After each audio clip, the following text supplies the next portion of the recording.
ponencia del doctor Gustavo Sánchez y la doctora Marcela Mascopena. El doctor Gustavo Sánchez es especialista en Derecho de Familia y Sucesiones, además de ser especialista de abogado del niño. Es director del Instituto de Derecho de Familia del Colegio de Abogados de Quilmes. Es además docente de Derecho de Familia de la Universidad Nacional de Lomas de Zamora, entre otras múltiples antecedentes. Bueno, doctor, lo escuchamos. Gracias, buenos días para todos. Bueno, la ponencia que traje versa sobre la responsabilidad del Estado por la falta de control del Estado civil y su afectación fundamentalmente sobre el derecho de familia. Bueno, esta idea nace a raíz de un sinnúmero de situaciones fraudulentas que se dan a diario, cuando se hacen diversos trámites administrativos, contratos, etcétera, que solamente exigen el Estado civil con carácter declarativo. Vale decir que nos encontramos sujetos a la buena fe procesal de la persona que declara para decir si la persona es un soltero, casado, viudo, etc. En consecuencia, siendo que el único responsable de la regulación y control del Estado civil es el propio Estado, a través del Registro Nacional de las Personas y de la provincia del Registro de Capacidad Civil, del Estado Civil y Capacidad de las Personas, y regulado por la Ley 26.418 del 08, un segundo. Ahora sí. Entiendo que le corresponde al Estado responsabilizarse de esos hechos fraudulentos en forma solidaria con el que los haya cometido, y ahora voy a explicar por qué. Bueno, algunas cuestiones derivadas de la registración. Sentados en los antecedentes, donde el registro de asiento, nacimiento, matrimonio, divorcio, función, etc., a video, porque es una cosa que queda en el tintero. Debería ser exigible la constatación del Estado civil para la realización de diversos actos jurídicos, fundamentalmente aquellos que requieren información sensible que puede variar drásticamente respecto a que el Estado civil sea uno u otro. Por ejemplo, enajenación grabable de bienes inmuebles, automotores, embarcaciones, en general toda operación relacionada con bienes registrables, inscripción y participación en sociedades, tramitación de acciones nominativas, etc. De modo tal de otorgar una mínima seguridad jurídica a los trámites y evitar la proliferación de situaciones fraudulentas, que pueden darse por dos cuestiones fundamentales: por una cuestión involuntaria, ya sea por error o por desconocimiento, o por una cuestión voluntaria actuando con todo el fraude de la ley.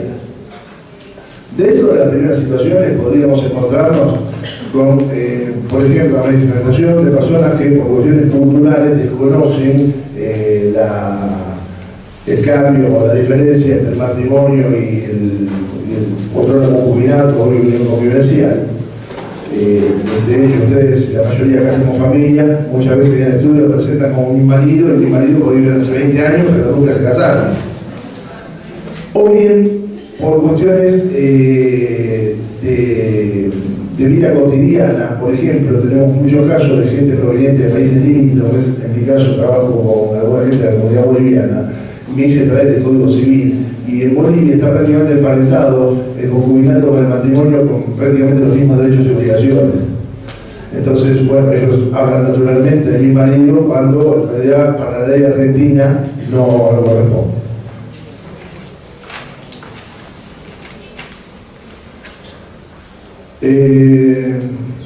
Se puede, bueno, esto que pasa, por ejemplo, dentro de las segundas, que son las que son voluntarias, las que se hacen con todo el fraude, tenemos aquellos que, por ejemplo, para inscribirlo a un automotor se declaran solteros, aún siendo casados, y luego lo venden como solteros, y por ahí en el momento que compraron, levantan la mano, me hago cargo, porque yo en un momento lo hice, tenía una división de AFIP hace muchos años atrás, y ya con más de 10 años casado, compraron otro y pusieron lo que señora.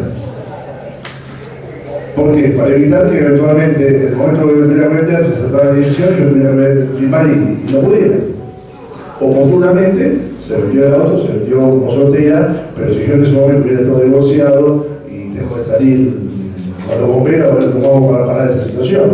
Y aparte, hasta generé o fraude del Estado, porque el Estado tendría un pie ahí donde podría haberme perseguido y al ocultar yo mi condición de Estado civil, no lo hizo, entonces no encontró en tal caso con qué cobrarme. Me están corriendo todo igual. Bueno.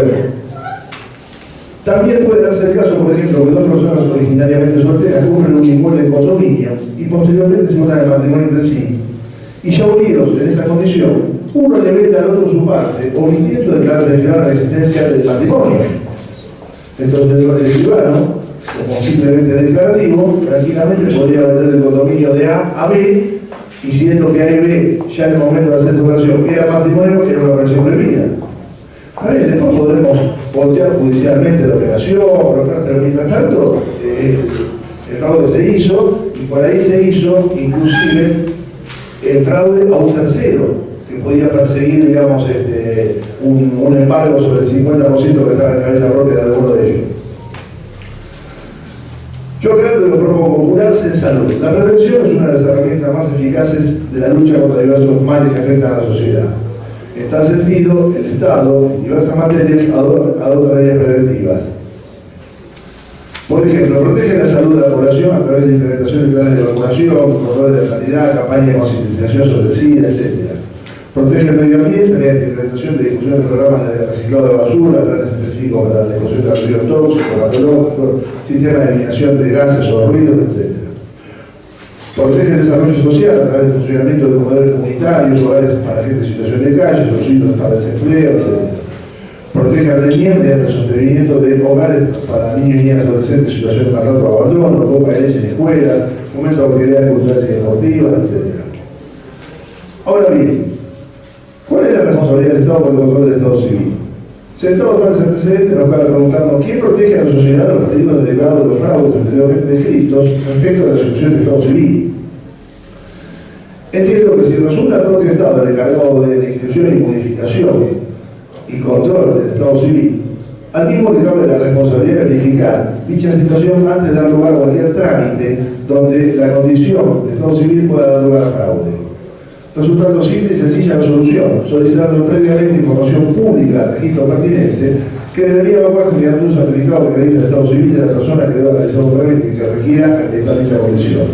Acá tenemos, por ejemplo, que cuando se hace una escritura, o si es posible contrato de locación, por citar un caso, se piden certificado de dominio, certificado de administración personal de suscripción, informes catastrales, o sea, se busca proteger la casa, se busca proteger la situación patrimonial de la persona, se quiere saber cuántos metros construir, se respeta lo que está declarado en obra, pero en ningún momento se le preguntan cuál es el estado civil de la persona y si la persona puede disponer alegremente de esa propiedad. Conforme eso resulta irrisorio que se pida toda esa documentación y que, por ejemplo, para transferencia de un auto, libre de deuda de patentes, libre de deuda de faltas municipales, pero tampoco se pide la condición del Estado civil.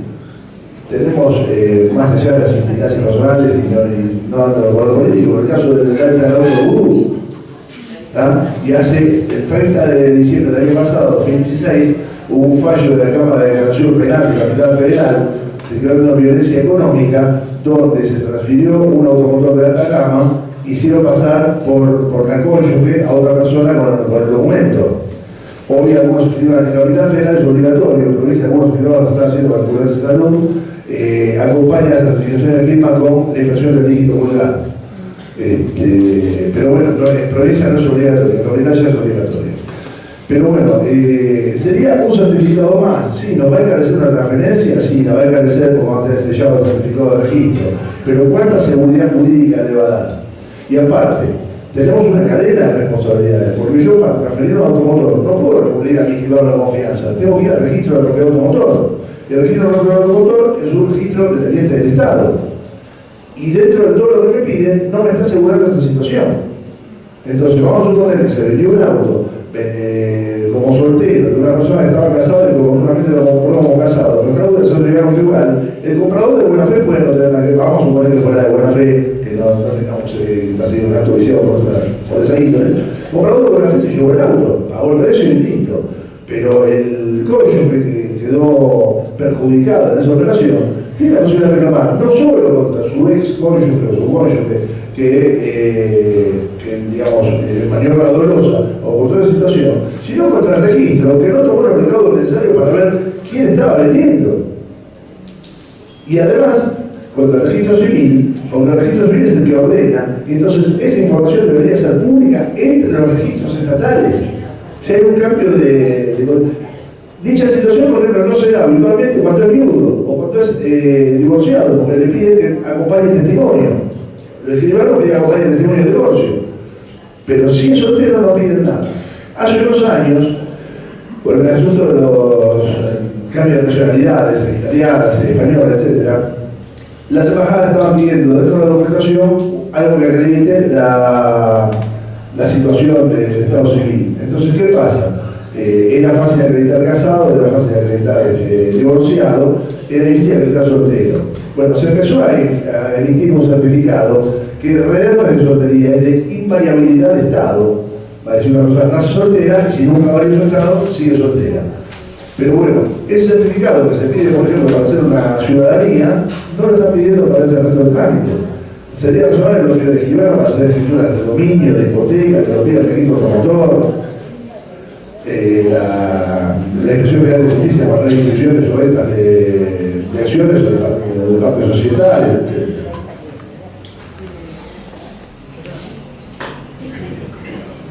¿La policía también lo pide? En la policía también lo pide. Cuando se ingresa, Sí. entonces que es soltero y después, bueno, usted sale y dice, no tenía hijos y bueno, ahí. Bueno, también entonces, como corolario, entiendo que debería modificarse la legislación pertinente, incluyendo como obligatorio la solicitud que acredite el estado civil de las personas que hacen este tipo de contratos que afectan situaciones sensibles y que pueden perjudicar fraude. Reitero, no solo entre sí, sino a terceros, por ejemplo, alrededor de alguna de las partes que se ven desposeídos de su haber para poder perseguir el cobro, y del propio Estado, como manifesté en el caso ese de la inclusión fraudulenta del auto. Por ahora nada más, gracias.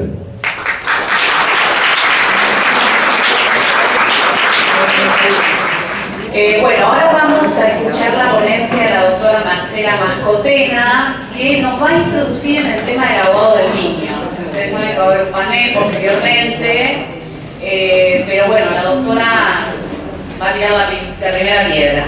La voy a presentar. Entonces, es directora del Instituto de Derecho de Familia del Colegio de Abogados de La Matanza, es consejera de familia, además, docente de la Universidad Nacional de La Matanza, integrante y miembro fundador del Foro de Institutos de Familia de la provincia de Buenos Aires. La escuchamos, doctora. Bueno, en realidad es un trabajo conjunto que hemos hecho con el Instituto de Familia y con la Comisión del Abogado del Niño, con los cuales trabajamos mucho de forma conjunta esta problemática porque sabemos que la implementación de la figura del abogado del niño nos viene trayendo diferentes inconvenientes en la práctica. O sea, introducirlos en el proceso y también cómo es tratado el abogado cuando se acerca a compulsar las actuaciones y cuál es el derecho, ¿no es cierto?, de ese niño en el proceso. Entonces, para comenzar y refrescar un poco, sabemos que la Convención de los Derechos del Niño es la primera que nos recepta la edad del niño como reconocimiento de derechos en el proceso. El artículo 1 dice que se entiende por todo ser humano menor de 18 años, salvo que en virtud de la ley que le sea aplicable, es decir, la ley de cada lugar, ha alcanzado antes la mayoría de edad. En nuestro Código Civil, el niño es el que tiene menos de 13 años y adolescente, el que cuenta entre 13 y 18 años, reconociendo una nueva categoría intermedia entre los 16 y 18 años, en la que se considera al adolescente como adulto para las decisiones de su propio cuerpo. Entonces, el artículo 26, el párrafo final. En el mismo orden, la Convención de los Derechos del Niño en su artículo 12 y la Ley Nacional 26.601, desde el artículo 24 y 27, inciso 1, consagran el derecho de los niños y niñas y adolescentes a ser oídos y que su opinión sea tomada debidamente en cuenta. De la misma convención surge el derecho de expresar su opinión, estaba condicionado a que el niño pueda formarse un juicio propio. Es decir, que siempre que va a ser escuchado el niño en el proceso es cuando puede formarse un juicio propio. Esto es lo que dice la normativa. No obstante, la ley 26.601 viene a zanjar la duda porque independientemente de la edad del niño, en la cual debe ser escuchado, dice que el grado de madurez para agravar el alcance de su opinión. Nos despeja así toda duda de que el juez debe tomar contacto siempre con el niño, debe tomar contacto siempre y debe ser escuchado siempre. Lo que va a variar en el grado de madurez es en que en realidad cómo va a ser considerada esa decisión o esa opinión del niño al momento de dictar sentencia. Pero el ser escuchado tiene que ser escuchado siempre, sea muy chiquitito, siempre debe ser escuchado. Dicha opinión y deseo debe ser considerada en la sentencia y en caso de apartamiento el juez deberá expresar las motivaciones, porque de lo contrario no se lo estaría considerando un sujeto de derecho, estaría cumpliendo un rigorismo procesal asumiendo una actitud paternalista encubierta en su interés superior. Vemos mucho cuando se lean las actas del artículo 12 que ningún juez generalmente deja la opinión del niño y lo que ha conversado con el niño. O sea, solamente es un rigorismo, se dice, se escuchó al niño y listo. Además, la ley 26.601 en el artículo 27, inciso C, establece como garantías mínimas en los procedimientos judiciales o administrativos el derecho a ser asistido por un abogado o letrado preferentemente especializado en cuestiones de niñez y adolescencia. Este sería el aspecto técnico de la defensa, porque de nada serviría el derecho a ser oído si no se lo puede ejercer eficazmente, es decir, aportar prueba, alegar, contradecir a las contrarias, a los fines que sean valoradas al momento de dictar la sentencia. Como antecedente jurisprudencial tenemos que la Corte Suprema de Justicia de la Nación, el 23 de junio del 2012, se alinea a las posturas de la Sala K y C de la Cámara de Apelaciones en lo Civil, al establecer que los menores de 14 años son incapaces absolutos de hecho y por lo tanto carecen de capacidad para designar un letrado de confianza en consonancia con los antiguos artículos 54 y 991 del Código Civil. A partir de las nociones de autonomía progresiva de niños, niñas y adolescentes, va adquiriendo capacidad personal en el proceso. Es así que en la resolución 1234 de la Defensoría General de la Nación sostiene esta postura de la capacidad progresiva para decidir la designación de abogados a los niños, niñas y adolescentes e insta a los asesores de menores en aquellos supuestos que denoten complejidad, intereses contrapuestos, soliciten asistencias jurídicas, se arbitren los medios para la provisión de un abogado de confianza, argumentando que la supeditación del ejercicio del derecho de defensa a la edad cronológica, sin atender el discernimiento del niño a su estado intelectual o psicológico, al suficiente entendimiento y grado de desarrollo, no respetando así el principio de la capacidad progresiva. Es por ello que se concluye que la actuación del abogado del niño no requiere la condición del discernimiento del patrocinado. El principio a aplicar sería el de la capacidad y no el de la incapacidad. El juez, cuando se introduce el menor con un abogado en el proceso, no tiene que decir es incapaz, no, es capaz. Primero lo tiene que escuchar y después ver de acuerdo a su discernimiento, cómo va a tomar esa voluntad y expresarla en el momento de la sentencia. No obstante, el concepto de capacidad progresiva presenta vaguedad, permitiendo al juez una interpretación discrecional, de manera tal que pudieran resultar vulneratorios del derecho de defensa técnica de los niños, niñas y adolescentes. El artículo 26 del Código Civil, ya lo dijimos recién, dispone el ejercicio de estos derechos de acuerdo a la capacidad progresiva, no lo vamos a volver a repetir. Por lo cual, de lo expuesto surge claramente que la ley 26.061 implica un avance respecto de la Convención de los Derechos del Niño, nos fija un piso mínimo, y aún respecto de nuestro nuevo código. porque reconoce el derecho de defensa técnica a todo niño, niña o adolescente, cualquiera fuera su edad, y no lo condiciona a su capacidad progresiva ni siquiera a la existencia de intereses contrapuestos. El abogado del niño como garantía del debido proceso. La asistencia de un letrado constituye garantía mínima, esto es el artículo 27 de la 26.061, garantía mínima del proceso. No está condicionado a su edad, sino a la mayor o menor influencia de su voluntad en las cuestiones que el juez debe resolver.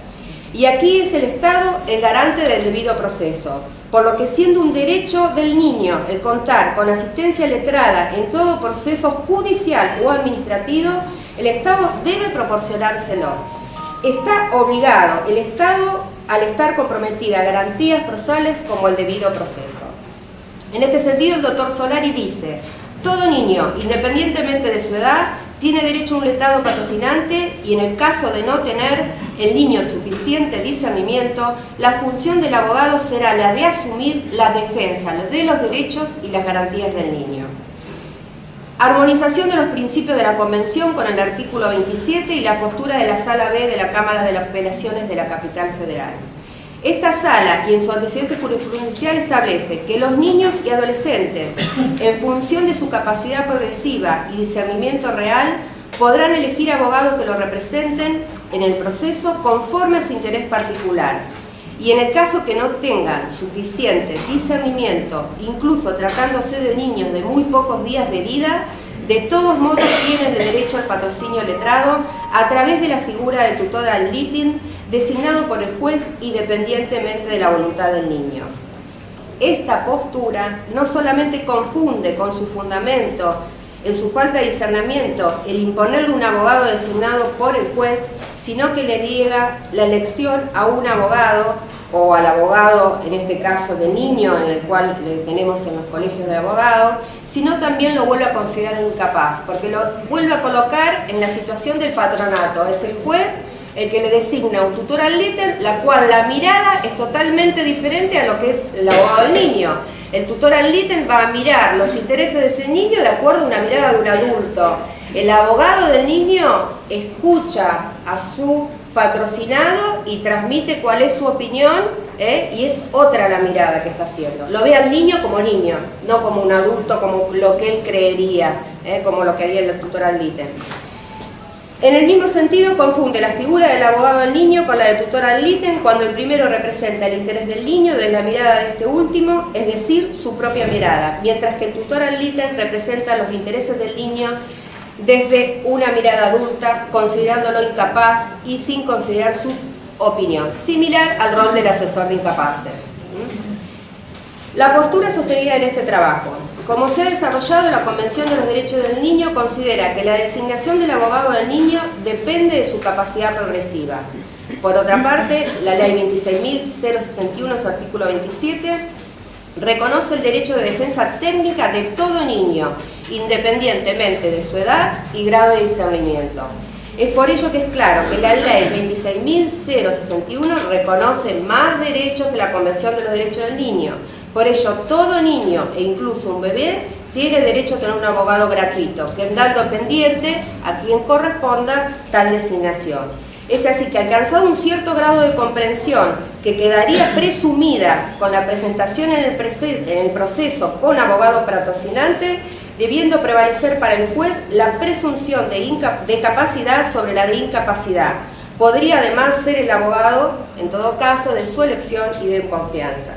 Esta es la postura de los tribunales inferiores que están recetando la figura del abogado del niño. Y ahora vemos el niño como parte del proceso. El reconocer la intervención del abogado del niño, conforme expresa el doctor Solari, implica reconocerle el carácter de parte en el proceso, dado su condición de sujeto de derechos. Por lo que deben reconocerse todas las facultades procesales otorgadas por el artículo 27 de la 26.061, aportar prueba, contradecir las aportadas, recurrir toda resolución contraria a sus intereses, que la prueba sea realizada en la alzada, todo ello bajo pena de nulidad. Esta postura del niño como parte del proceso no es la recetada actualmente por nuestros juzgados, y lejos de esto parece serlo, que va a estar, pero bueno, después vamos a ver un trabajo que se hizo en Matanza, que, bueno, camino a camino se va haciendo al andar y lo vamos a ver al final. La ley 26.061 y el artículo 26. Las garantías mínimas son 0 oído ante la autoridad competente cada vez que el niño o niño adolescente se lo solicite, que su opinión sea tomada en cuenta al tomar una decisión que lo afecte y que en caso de apartarse el juez dé explicaciones de ello. El juez debe dar explicaciones en la sentencia por qué se aparta del deseo de ese niño. A ser asistido por un letrado preferentemente especializado en niñez y adolescencia desde el inicio del proceso judicial o administrativo que lo incluya. En caso de recursos económicos, el Estado garantista del debido proceso debe proveérselo. Participar activamente en todo el proceso, aportar pruebas, recurrir. Bueno, y ahora les voy a comentar la comisión del abogado del niño del Colegio Abogado de La Matanza. Recientemente realizó, acá está la doctora Laura Serapuro que trabaja en la comisión está a cargo de la doctora Amarilla, una presentación en la Cámara peticionando, ¿no?, de respecto a determinadas circunstancias que se veían ellas cada vez que se presentaban en los juzgados, representando a los menores, y bueno, y realizaron una petición que la resumimos aquí.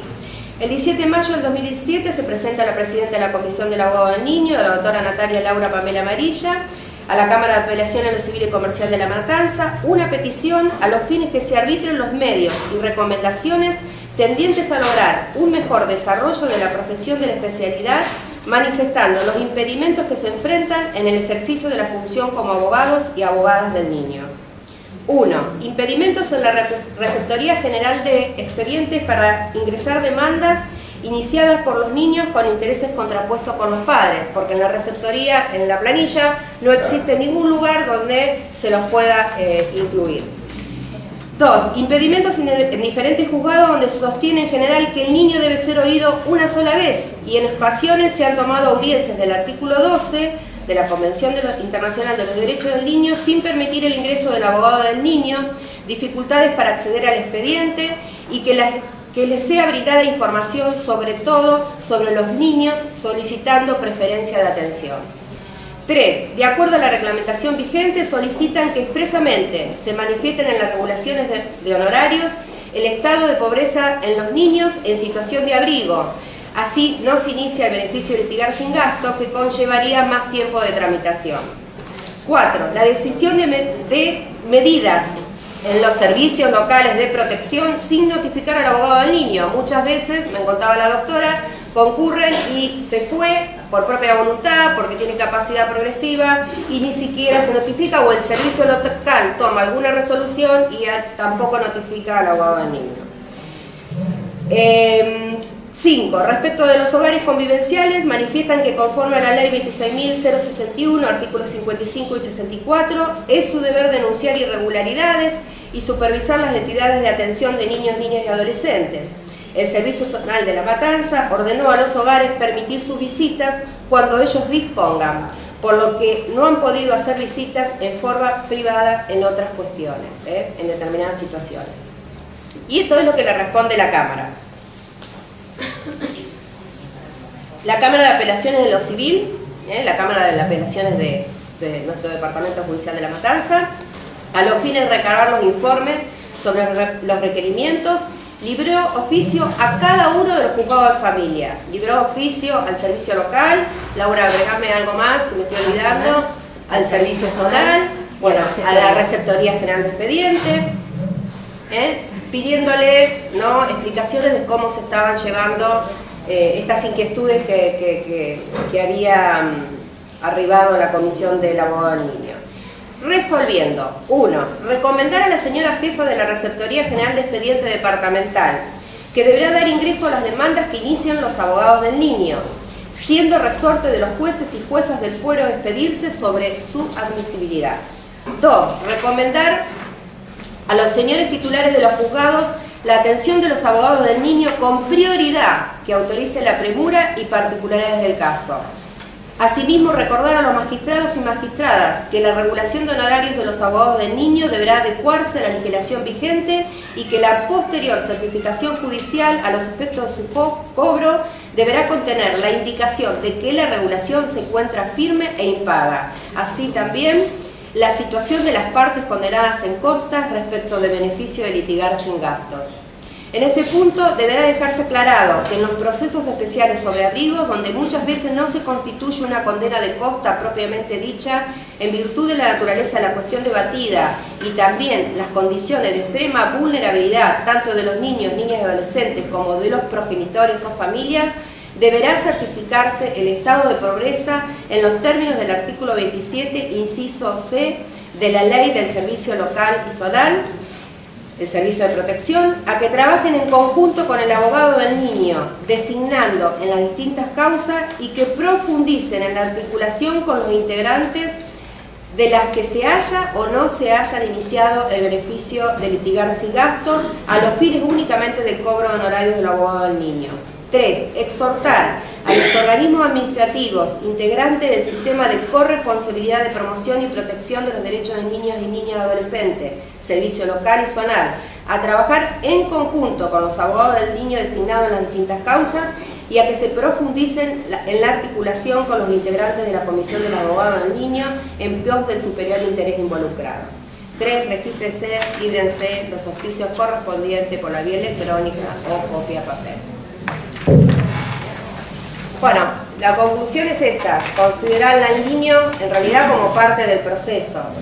Sé que hay una reticencia, quizás porque los juzgados, al introducir el abogado del niño, se encuentran con una parte más y se encuentran con un abogado más, pero en realidad nos encontramos con alguien que nos va a colaborar en la resolución del conflicto. Yo en las audiencias de consejera nombro yo el abogado del niño cuando vea, aún en el caso, no tenía razón, un alimentos. Yo veía que detrás había algo más y me preocupaba por cómo debatían los padres esa cuota alimentaria, que atrás había algo más y que esos niños no podían estar bien. Entonces yo misma libro el oficio, yo misma lo llevo al colegio de abogados, yo misma lo traigo al expediente, pero bueno, esta superactividad tampoco en los juzgados no está muy bien vista, quizás porque introduce, ¿no?, esta cuestión, otro escrito más, ¿no?, otra resolución más, pero yo creo que todo lo contrario, que colabora enormemente en la resolución del conflicto. No, yo me quedé por ahí, capaz que me distraje y no lo entendí bien. Es decir, el abogado del niño, para que esa incumbencia, digamos, esa especialidad pueda prosperar, obviamente también tiene que haber no solo acción, sino un interés del profesional para intervenir en ese tipo de procesos. Eso es la realidad. ¿Dónde? Es decir, que habría una lista no, de... hay un registro, perfecto. Cada colegio departamental es obligatorio que están especializados. Vamos a hablar más tarde, va a haber una charla de debate donde van a estar las juezas y van a explicar todo lo que es el proceso. Bueno, perfecto, está la lista. Es decir, el abogados tribunal me parece especializados. bárbaro y estoy convencido de que ese es el camino. El chico tiene que tener individualmente a alguien que interprete su voluntad y que a su vez la desarrolle jurídicamente. O sea, de la lista. ¿Quién le pagaría los honorarios a ese profesional, ese colega, en el caso que de las incidencias surge que no hay un condenado contra ni el papá ni la mamá? ¿Quién le pagaría los honorarios? Surge que es el Estado. El Estado, perfecto. O sea, bueno, eso también no está implementado. Acá la doctora tuvo Sí, una sí. regulación de honorarios que nos cuente hace poquito. No, yo quería saber si la ponencia ponía esa historia, que el abogado con la Yo no me certificación. quise limitar a la regulación de honorarios porque la idea era el niño en el proceso, ¿no? Que no tenía que ver, era más el carácter de parte del niño en el proceso, de que se le sea reconocido como sujeto de derecho, No, eso está- independientemente creo que no de la debe haber capacidad ningún colega que progresiva. esté en desacuerdo, Y que pero- tampoco que sea con el caso que hay intereses contrapuestos con los padres. Cuando se hacen ok. los convenios, por ejemplo, en los divorcios, y se establece un régimen de comunicación, que ir, que no ir, en realidad no se escuchan nunca al niño. Los padres presentan el convenio y no se Y escuchan. la Entonces, última, lo seguimos tratando la como ponencia objeto. en la práctica plantea o imagina en qué contexto ritual o procesal va a ser entrevistado ese chico. Yo no digo una cámara Gesell, pero porque un chico, vamos a suponer 6 años, no es lo mismo el formalismo de una entrevista para un adulto frente a un escritorio donde está el magistrado que no conoce, a un contexto de confianza que uno puede indagar sobre esa verdad existencial de ese menor. ¿Cómo lo plantea la policía? En el caso del juzgado donde estoy yo, primero, cuando yo le pido al juez, primero lo entrevista a la psicóloga en un contexto donde hay un espacio de juegos recreativos, y ella lo lleva, una vez que ella lo escuchó y hace un análisis, va al juez y hacen la interacción ahí en ese momento. Sería interesante ese aspecto. Vamos a hacer dos preguntas más. Está la del doctor acá y la del doctor. Y cerramos porque si no... Sí. Sí. No la voy a perder. Doctora, yo ejerzo en el ámbito de Capital Federal. Y quisiera pedirle una aclaración de acuerdo a su visión. El fallo de la Sala B que usted citó, creo que es un asunto en el que yo intervine, y si no es ese, es un criterio, porque es un criterio de Mauricio Pirraghi de hace años. Sí. Donde él hace la distinción entre el abogado del niño y el tutor ad litem en función de la capacidad progresiva del niño. La duda que yo tengo es decir, a ver, yo entiendo claramente la diferencia entre abogar por el deseo y el del niño y representarlo en un proceso. Lo que no veo es la posibilidad de recibir instrucciones de un chiquito de 2 años o de 3 años, que era, si no me equivoco, ese caso o uno parecido.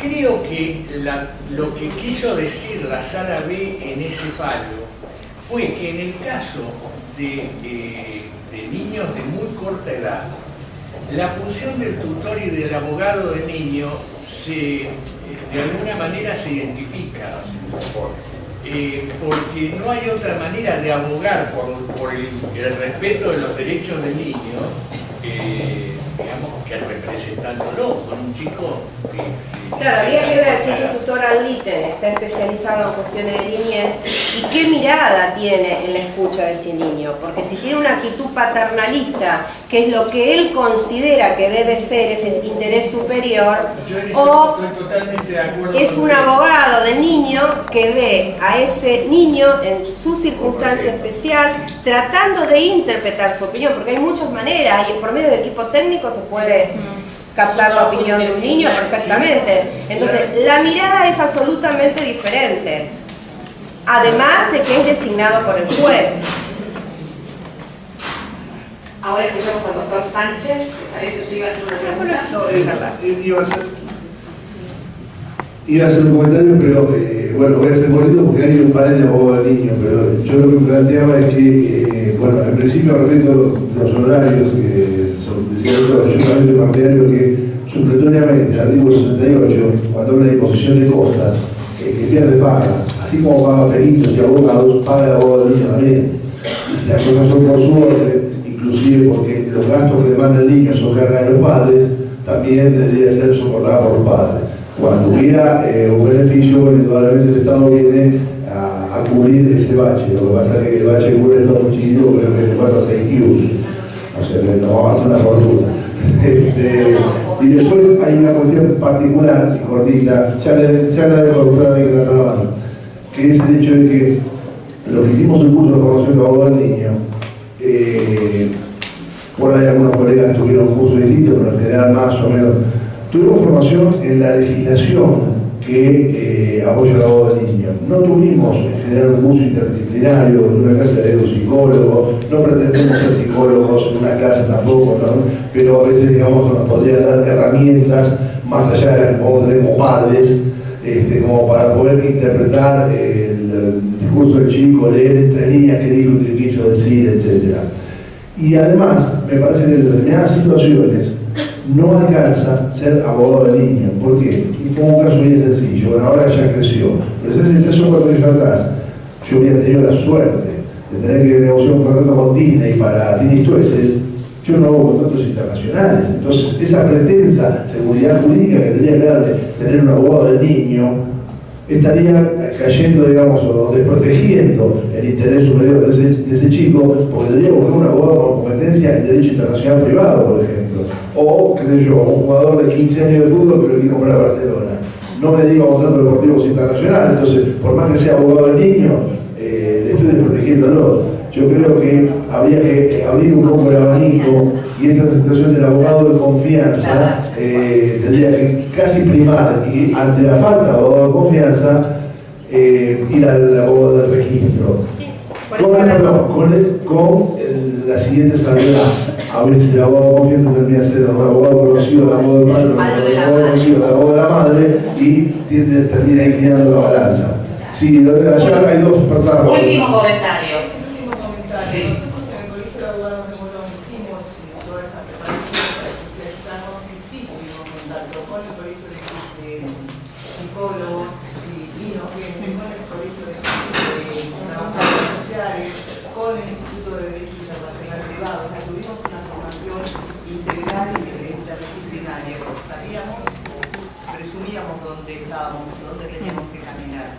Así que eso sería bueno, si no solo fueron las convenciones, lo de Beijing, Brasilia, no solo fue la legislación puramente, sino la experiencia de todos estos profesionales que nos formaron, gracias a Dios. Sí, incluso corregirme si estoy equivocado, pero creo que el Colegio de Morón de Abogados tiene un convenio de colaboración con el Colegio de Psicólogos para interactuar en esas situaciones.